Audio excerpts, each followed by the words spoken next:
নিজের দোষ স্বীকার করে নিল মীরা। পুরোটা জানতে ভিডিওটিতে লাইক দিয়ে চ্যানেলটি সাবস্ক্রাইব করে পাশেই থেকো। অপর্ণার বাবা আউট অফ ডেঞ্জার এটা জানতে পেরে আর্য অফিসের উদ্দেশ্যে বেরিয়ে যায়। অফিসে পৌঁছে আর্য দেখতে পায় অফিসের সব স্টাফরা অপর্ণাকে নিয়ে কানাঘুষো করছে।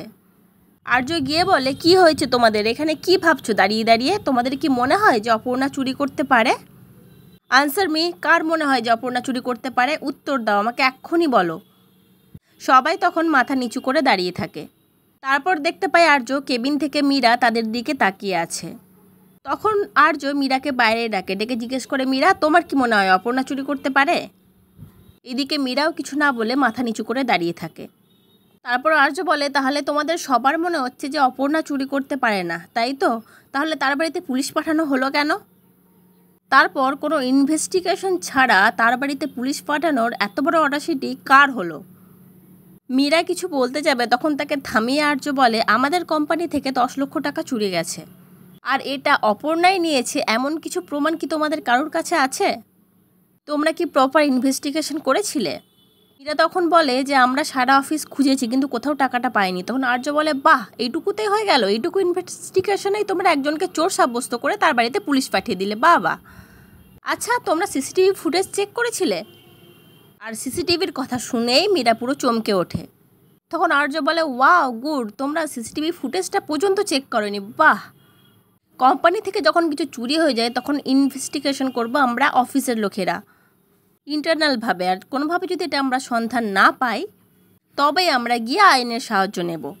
কিন্তু এইভাবে কেন একজন নির্দোষীর বাড়িতে পুলিশ পাঠানো হয়েছে সেটা তো আমি পরে দেখে নেব। তার আগে আমাকে লাস্ট 2 দিনের সমস্ত সিসিটিভি ফুটেজ আমার চাই, তাও 5 মিনিটের মধ্যে।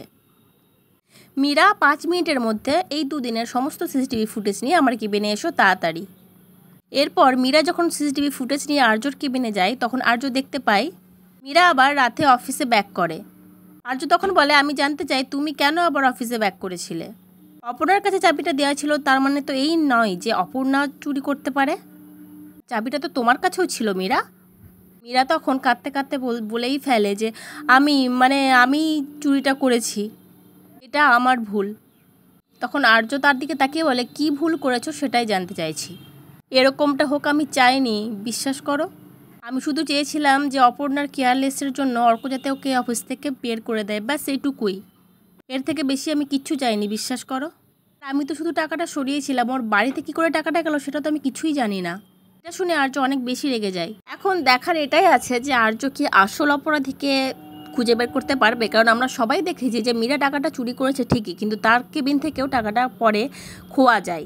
তো কে মীরার কেবিন থেকে টাকাটা চুরি করলো সেটা কি আর্য বের করতে পারবে? তোমাদের কি মনে হচ্ছে কে চুরি করেছে? যদি মনে হয় কিছু আমাকে কমেন্টে জানিও। কারণ আমরা সবাই দেখেছি যে কিঙ্কর অপর্ণার বাড়িতে গিয়ে অনেকটা সময় ছিল, তাহলে কি কিঙ্করই টাকাটা গিয়ে রেখে আসলো অপর্ণার বাড়িতে?